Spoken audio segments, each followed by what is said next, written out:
Tonight's story follows a woman who thought her parents were protecting her brother's little girl until she found out what they were writing about her behind closed doors. My name is Rachel Morgan. I'm 35 years old. After my brother died, my parents promised they would take care of his 8-year-old daughter, Lily. They told everyone she was safe. They told our church she was loved. They told the school they were doing their best. I believed them. I wanted to believe them. Then, one Friday night, Lily left her backpack at my house. Inside, tucked behind a folder of unfinished homework, I found a folded note from her teacher. The first sentence made my hands go cold. "Miss Morgan, Lily has fallen asleep in class 4 times this week, and she keeps asking if she is allowed to eat lunch twice." 2 months later, a judge read my parents' own messages out loud in court. And for the first time, my family could not call neglect sacrifice anymore. Before I tell you about that courtroom, I need to tell you about my brother. His name was Mark. Mark was 2 years older than me, and when we were kids, he was the kind of brother who annoyed me by existing too loudly. He stole the last toaster pastry, left wet towels on the bathroom floor, and once convinced me that if I swallowed watermelon seeds, vines would grow out of my ears. But he was also the boy who walked me to the bus stop after a neighbor's dog scared me. He was the one who taught me how to ride a bike in the cracked driveway behind our house. He was the one who, when our parents fought, turned the television up and made shadow puppets on the wall, so I would look away from the kitchen. Our parents, Richard and Diane Morgan, believed deeply in appearances. Not goodness, not honesty, appearances. My father was a retired bank manager who still wore collared shirts to mow the lawn. My mother volunteered at church, chaired committees, delivered casseroles, and kept a list of everyone who owed her gratitude. People called them generous. People called them stable. People called them pillars of the community. That phrase always bothered me. Pillars are not warm. Pillars hold things up while never bending, never apologizing, never noticing who gets crushed beneath the weight.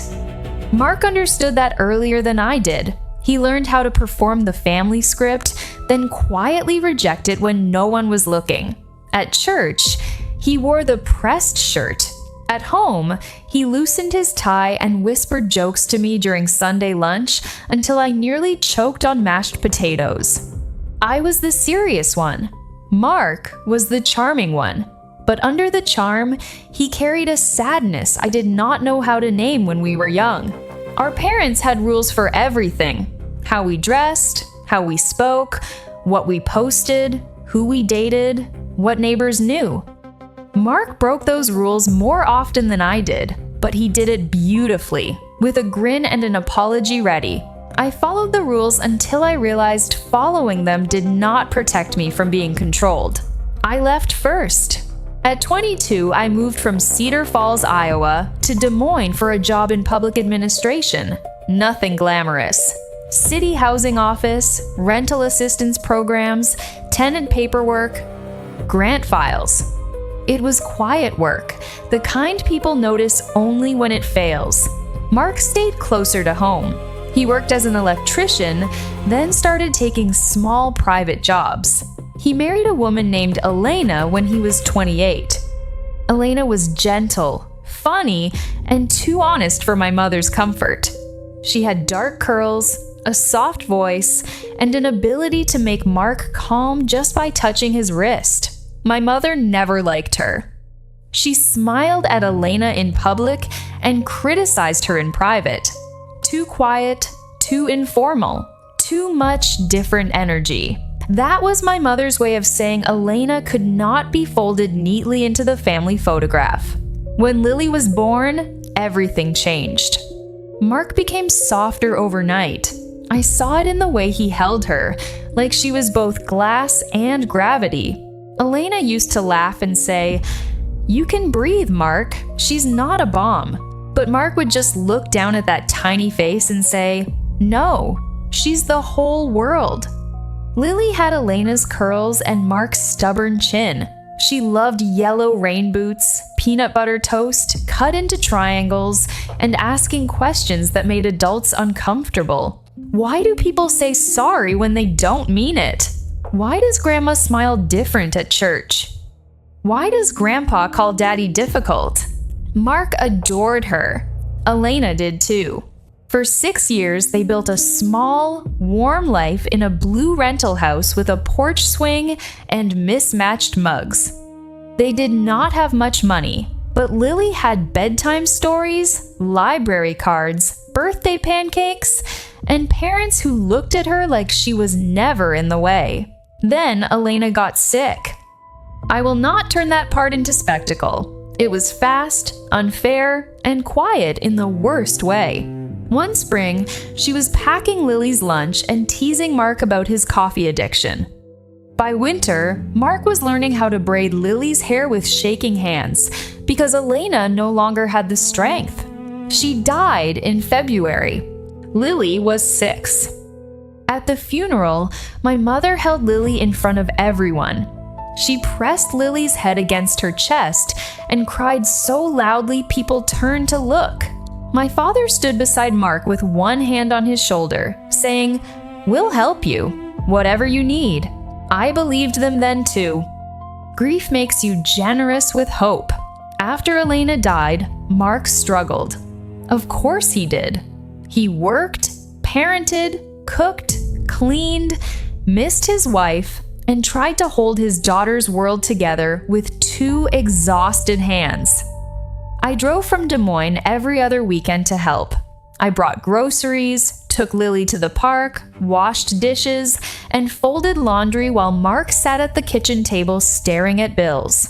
He never asked for money directly. That was not his way. But once, when Lily was asleep and the house had gone quiet, he said, "If anything ever happens to me, promise me she won't become a project for Mom." I looked at him. "What does that mean?" He rubbed his face. "You know what it means?" I did. Our mother loved being seen as good, but being good when no one was watching required a different muscle. "Nothing is going to happen to you," I said. He gave me a tired smile. That's not a promise. I hated that sentence. 3 months later, Mark made me Lily's emergency contact at school. My mother was furious when she found out. "She has grandparents," she said. "She also has an aunt," Mark replied. "She needs family stability. She needs people who answer the phone." My mother did not speak to him for 4 days. I did answer the phone. Every time the school called. Every time Mark needed backup. Every time Lily wanted to show me a drawing over video call and held the paper too close to the camera, so all I could see was yellow marker and one eye. Then Mark died. A car accident on a wet road in October. A normal errand, a normal evening. The kind of death that makes the world feel badly edited. Lily was 8. I was the one who got the call from the hospital because I was still listed as emergency contact. I drove 2 hours in a storm with my hands locked around the steering wheel, repeating, "No, no, no," like words could reverse weather. By the time I arrived, my parents were already there. My mother was crying. My father looked carved from stone. Lily was sitting in a chair wearing a sweater with a fox on it, holding a nurse's hand. When she saw me, she ran. I knelt so fast my knees hit the floor. She crashed into me, and for a moment she made no sound. She just held on. Then she whispered, "Aunt Rachel, Daddy didn't come back." I closed my eyes and held her as tightly as I could without hurting her. "I know, baby," I said. "I know." My mother stood over us and said, "She'll come home with us tonight." I looked up. What?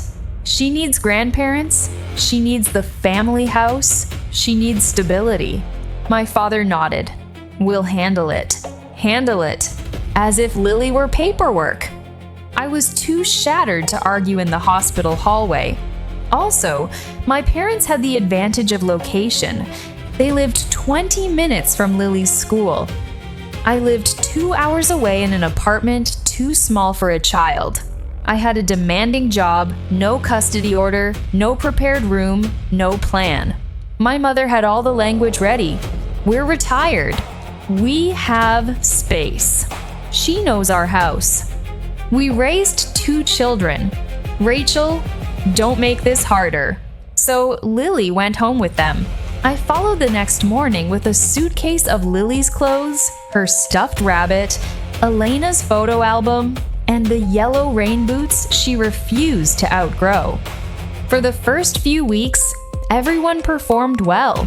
My mother posted careful updates on Facebook. Thank you for your prayers as we care for our precious granddaughter. Church ladies brought casseroles. My father drove Lily to school. My mother bought her a new coat and made a point of telling everyone. I visited every weekend. At first, Lily seemed quiet, but not unsafe. Grief makes children strange to adults who expect them to cry on schedule. Sometimes she wanted to talk about Mark. Sometimes she wanted to watch cartoons. Sometimes she wanted to sit in my lap and say nothing. My mother called that moody. I called it mourning. The first warning sign came in December. I arrived on a Saturday morning and found Lily wearing shoes too tight for her. She curled her toes when she walked. "Where are your sneakers?" I asked. She looked toward the kitchen, where my mother was making coffee. "They got holes.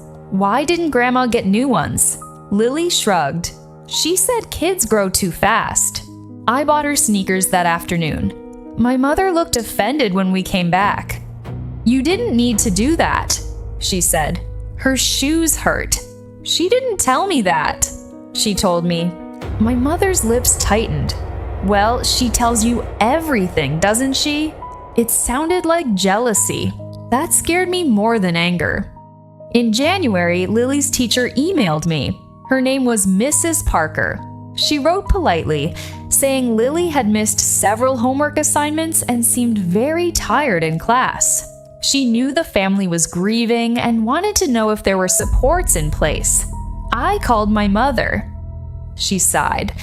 "The teacher is dramatic. Lily is fine. She's tired. She stays up reading sometimes. Children do that.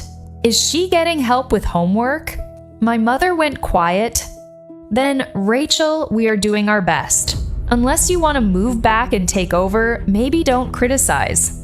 That sentence worked on me for longer than I like to admit. Unless you want to take over. I did not know then that Mark had already tried to make that easier. In February, I started driving down on Wednesdays too. I told myself it was temporary. I helped Lily with homework at the library, took her to dinner, listened to her read, and brushed her curls while she sat on the bathroom counter swinging her legs. One Wednesday, she asked, "Am I expensive?" The brush stopped in my hand. "What?" She looked at herself in the mirror. "Grandma said everything costs more because of me." My chest tightened. "Lily, grown-up money is not your job." "But if I wasn't there, they could go to Florida." I set the brush down. "Who said that?" She shrugged. Shrugs from children are sometimes doors closing. I did not push.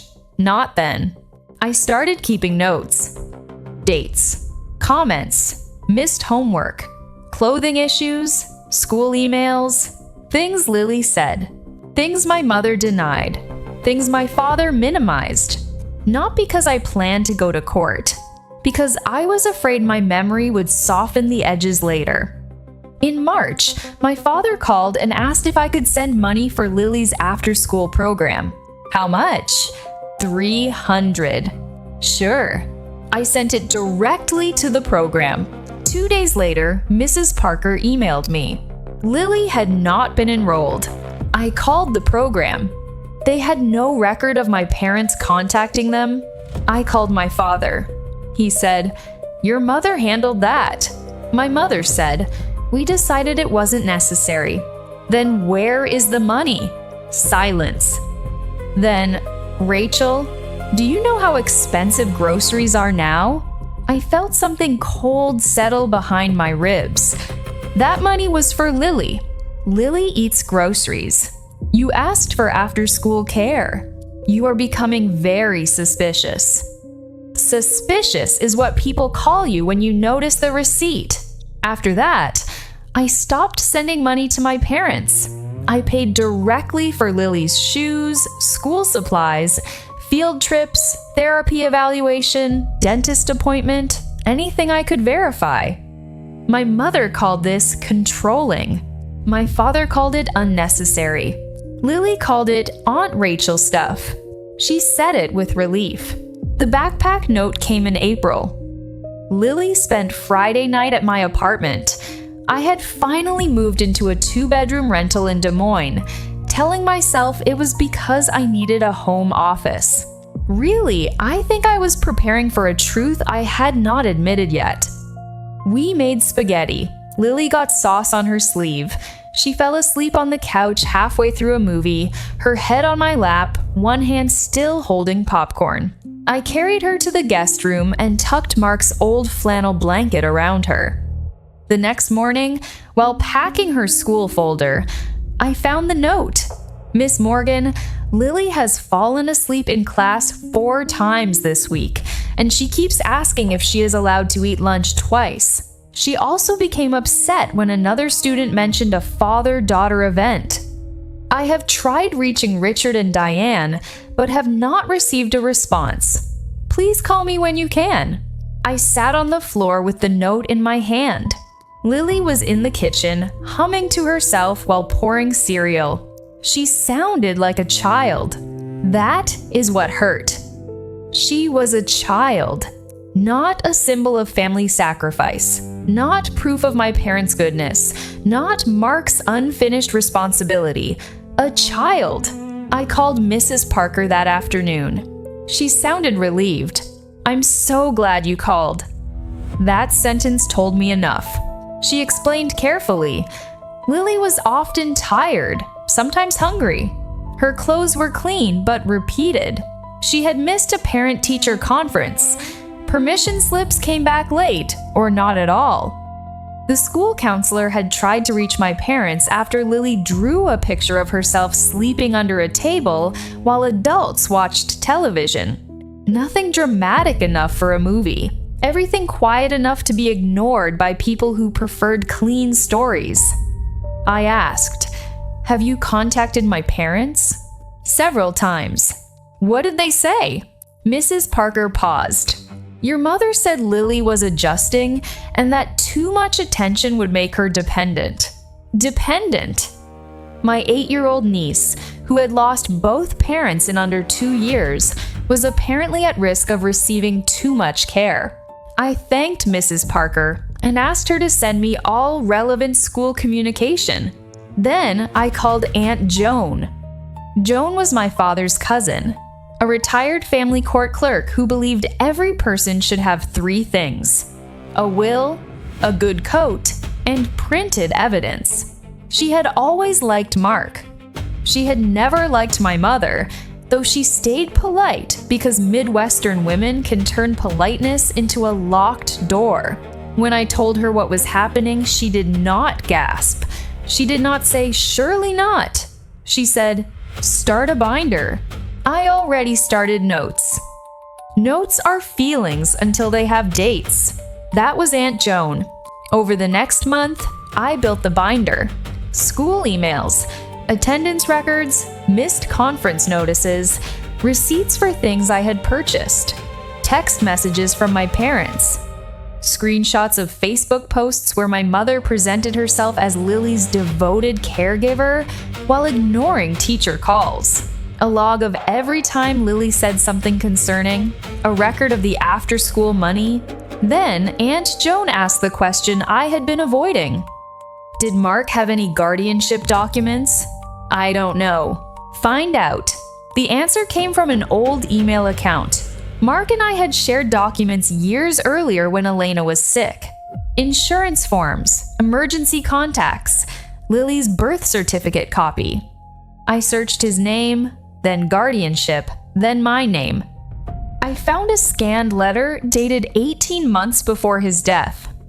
It was not a full formal custody order, but it was notarized.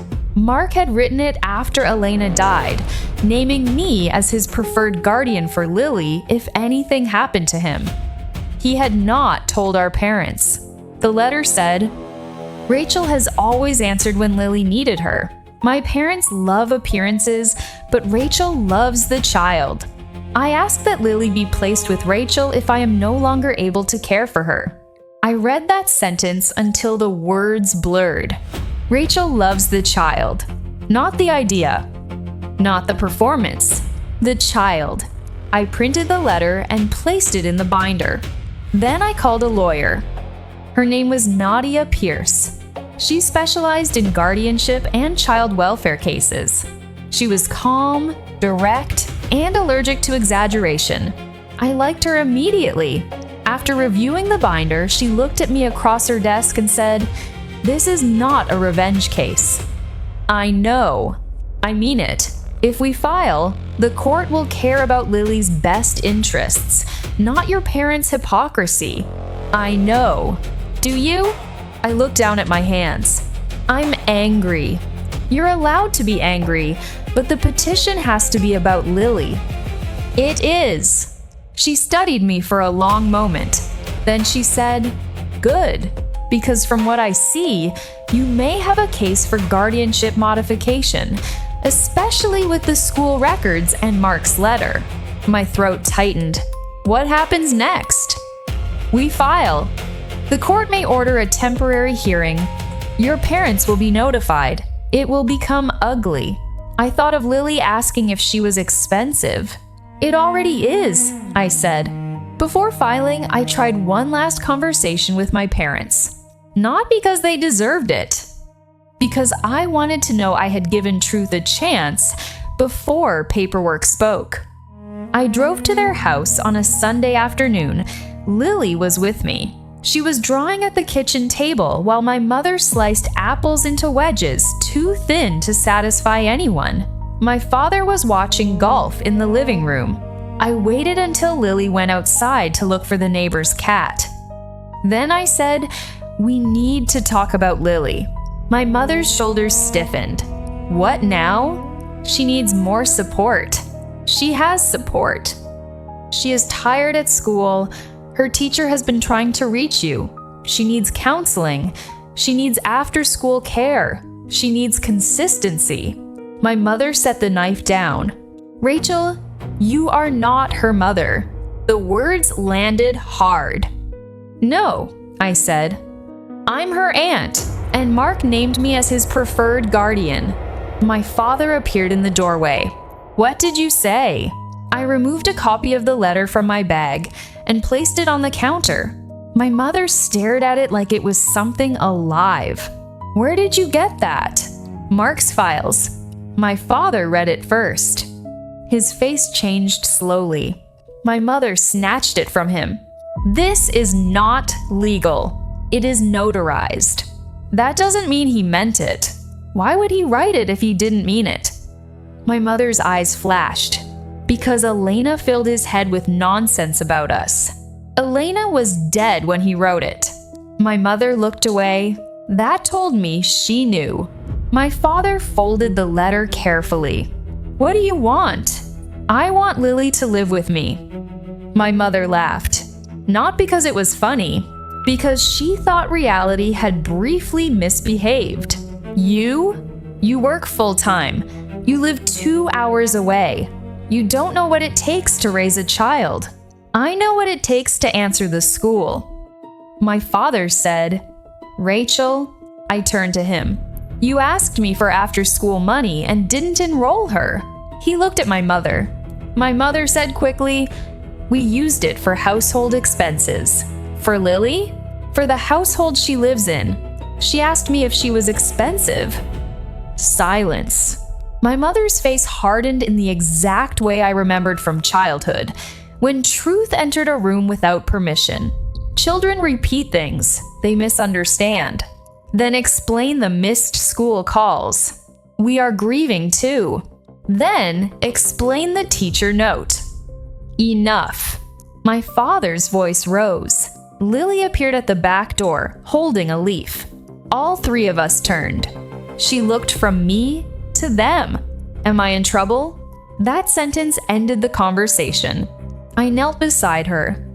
No, sweetheart, you are not in trouble. My mother said, "See what you're doing? You're upsetting her." I looked at Lily's small face and knew finally that the question was not whether the room would get ugly. It was whether I would keep leaving her in it because I was afraid of the ugliness. I filed the petition the next week. My parents exploded. My mother called me 23 times in one day. My father left one voicemail saying I had crossed a line that family doesn't come back from.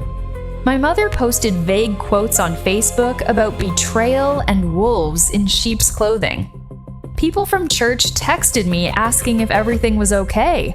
Some meant it, some wanted details. I did not explain. Nadia told me not to litigate in messages. Let them write, she said. People reveal themselves when they think outrage is a strategy. She was right. My mother texted me, "You always wanted to take Lily from us. You couldn't have your own family, so you're stealing Mark's." I stared at that one for a long time. I had never told my mother how much it hurt that I wasn't married, wasn't a mother, wasn't living the shape of life people expected from women by 35. She had found the bruise anyway and pressed. Then my father texted, "Your mother has sacrificed everything for that child. If Lily is unhappy, it is because you keep confusing her." Then a group message from my mother to Aunt Joan, accidentally including me. Rachel wants to play savior. She doesn't understand Lily is not our second chance. She is Mark's responsibility, and Mark is gone. We are doing our duty, but we should not have to rearrange our entire retirement around one child. I read it twice. Then I forwarded it to Nadia. She replied, "Do not respond." So I didn't. That was one of the hardest things I have ever done. The temporary hearing was scheduled for June. Before the hearing, the court appointed a guardian ad litem to speak for Lily's best interests. Her name was Miss Caldwell, and she had kind eyes that missed nothing. She visited my apartment. She visited my parents' house. She spoke with Lily privately. She spoke with Mrs. Parker, the school counselor, and the pediatrician. My mother wore pearls for the home visit. Lily wore the yellow rain boots. I don't know why that detail stayed with me. Maybe because children hold on to color when adults turn everything gray. A week before court, Lily came to stay with me for the weekend under the temporary visitation arrangement Nadia had negotiated. We made pancakes on Saturday morning. She measured flour with intense seriousness and got batter on her elbow. At the table, she asked, "Are Grandma and Grandpa mad because I like it here?" I set down my fork. "No." She looked at me like she already knew adults sometimes lie for comfort. I corrected myself. "They are upset because grown-ups sometimes think loving a child means owning the decision about where she belongs." Lily considered this. Where do I belong? The question was too big for a kitchen with sticky syrup on the table. I said, "You belong where you are safe, listened to, and taken care of." She nodded slowly. "Daddy said you answer the phone." My throat tightened. He said that? He said if I ever got lost, call Aunt Rachel, even if it's nighttime. I looked away for a second. Then I said, he was right. On the day of the hearing, I wore a navy dress and the small silver necklace Mark gave me for my 30th birthday. My parents sat across the courtroom. My mother looked wounded and polished. My father looked furious and tired. Lily was not in the courtroom. Thank God. Miss Caldwell had arranged for her to stay with a child advocate in another room. The judge was a woman named Honorable Denise Whitaker. She had gray hair, a calm face, and the expression of someone who had heard every version of adults calling control love. My parents' attorney spoke first. He described them as devoted grandparents, respected community members, retired and available full-time. He said I was unmarried, employed full-time in another city, and emotionally motivated by unresolved grief. Emotionally motivated, as if grief were automatically less reliable than appearances. Then Nadia stood. She did not exaggerate. She did not perform. She presented.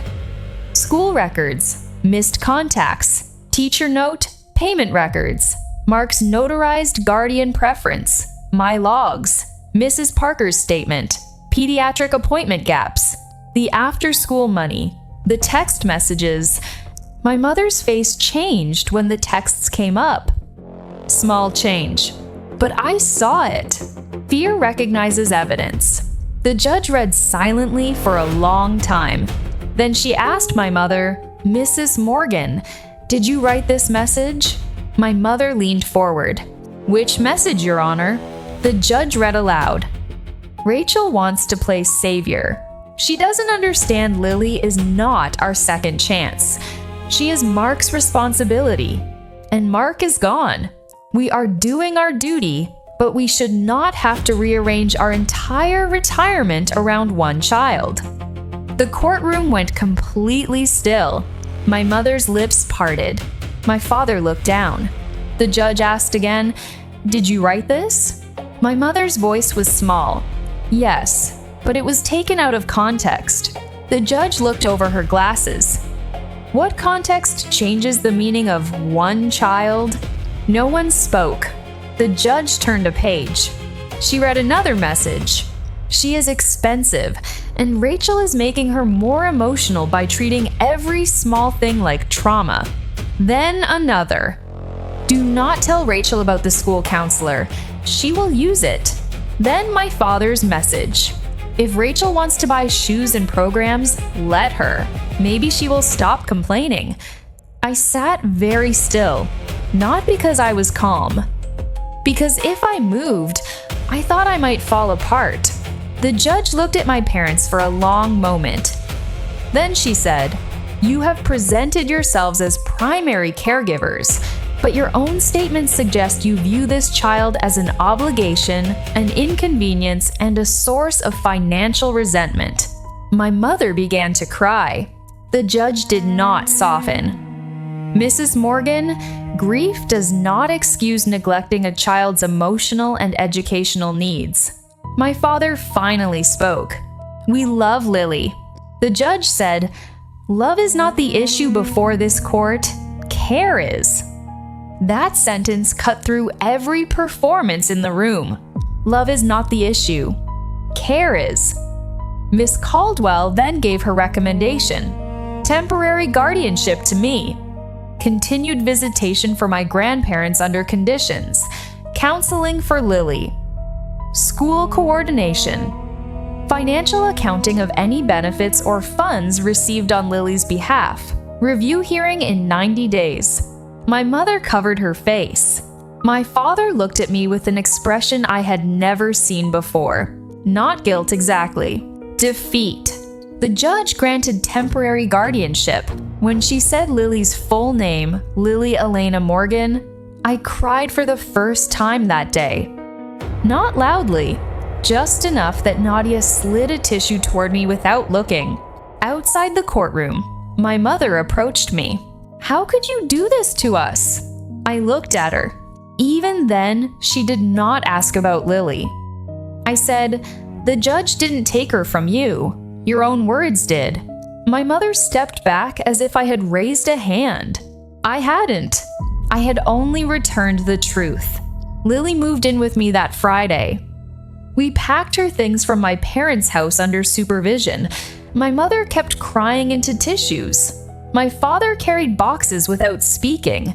Lily stayed close to my side. At one point, she picked up a framed photo of Mark and Elena from her dresser. My mother said, "Leave that here so you have something when you visit." Lily looked at me. I said, It's yours. You decide. Lily held the frame to her chest. I want it in my room. That was the first decision. Small, but hers. The first weeks were not magically easy. That matters. Rescue is not the same as healing. Lily had nightmares. She hoarded snacks in her desk drawer. She asked permission for things children should not have to ask permission for. Can I use the blue towel? Can I have more cereal? Can I keep the light on? Can I call you if I wake up? Every time, I answered. Yes, yes, yes, always. We built routines. School drop-off, therapy on Tuesdays, library on Thursdays, pancakes on Saturday, Mark's photo on the bookshelf, Elena's scarf folded in Lily's top drawer because she said it still smelled a little like mom if I remember hard. I found a child therapist who specialized in grief. I met with Mrs. Parker. I enrolled Lily in the after-school program and paid directly. I bought sneakers with room to grow and labeled her lunchbox with her name in yellow tape. Aunt Joan helped with paperwork. Nadia handled the review hearing. Miss Caldwell visited again and found Lily showing her the reading corner we had made by the window. My parents had supervised visits twice a month. At first, my mother brought too many gifts and asked too many questions. Lily came home exhausted. The therapist suggested shorter visits and no emotional discussions. My mother said this was cruel. The court disagreed. My father changed first. One afternoon, after a supervised visit at the family center, he asked if he could speak to me in the parking lot. Nadia had told me I could say no. I almost did. Then I saw his face. He looked older than his years. I read the statements again, he said. I waited. I knew they were bad. I didn't know they were true until I read them in the judge's voice. That was an odd sentence, but I understood it. Sometimes people need a stranger in authority to say what family has been bleeding for years. He continued, I thought keeping her fed and housed was enough. It isn't. I know. You should have known before. He nodded. Yes. That yes mattered. Not enough to fix it. Enough to mark the first honest line. My mother took longer. Maybe she still is taking longer. She sent letters to the court about being misunderstood. She told church friends she had been legally ambushed. She told Aunt Joan, I had always been possessive of Lily because I never had children of my own. Aunt Joan replied, Interesting theory. Have you considered being quiet? I loved her for that. The 90-day review became permanent guardianship, not adoption. Not yet. That was a conversation for later, when Lily was older and her voice could be centered more fully. But guardianship gave us stability. School improved first. Sleep improved slower. Trust improved in tiny, almost invisible ways. One morning in October, Lily poured cereal without asking if it was okay. I stood in the kitchen doorway and cried silently like a ridiculous person. She looked up. Are you sad? No, I said. I'm happy. She frowned. Adults are confusing. Deeply, I said. On Mark's birthday, we drove to the lake where he used to fish. Lily wore her yellow rain boots even though there was no rain. We brought flowers for him and Elena, then sat on a bench eating peanut butter sandwiches. Lily asked, Do you think Daddy knew I'd live with you? I thought of the letter. Rachel loves the child. I think he hoped you would be with someone who answered the phone, I said. She nodded. You do. Always. That night, after she fell asleep, I opened the binder again. Not all of it, just Mark's letter. I read the line one more time. Rachel loves the child. Then I closed it. Some proof is needed in court. Some proof is needed only once. It has been 18 months since the hearing. Lily is 10 now. She still loves yellow, though the rain boots finally got too small, and we held a very serious farewell ceremony before donating them. She reads at night with a flashlight, even though she has a lamp. She likes science, hates mushrooms, and has started correcting my driving from the back seat. She calls my apartment home. Sometimes she calls me Aunt Rachel. Sometimes, when she is half asleep or excited, she just calls Rach from the hallway like I am part of the walls. I like both. My father visits once a month now, supervised less formally, but still with boundaries. He brings books instead of toys. He asks Lily about school and waits for the answer. He has apologized to her. Awkwardly. Imperfectly. But without blaming her for his discomfort. My mother is still limited to supervised visits. That is not revenge. It is reality. She has begun counseling because the court required it. At first, she treated therapy like a punishment. Now, according to my father, she sometimes comes home quiet. Quiet can be a beginning. I do not know what our family will become. I do not know if my mother will ever understand that being seen as good is not the same as being safe. I do not know if Lily will one day want more contact, less contact, or something I cannot predict. But I know this. No one calls Lily a burden in my home. No one tells her she is expensive. No one makes her earn lunch, warmth, attention, or permission to grieve. The framed photo of Mark and Elena sits on her desk. Beside it is a small card she made in therapy. It says, in purple marker, "I am allowed to need things." The first time I saw it, I had to leave the room. Not because I was sad, because I was relieved. That is my story. A little girl treated like an obligation. A backpack note no one expected me to find. A brother who left one final request. A binder full of quiet proof.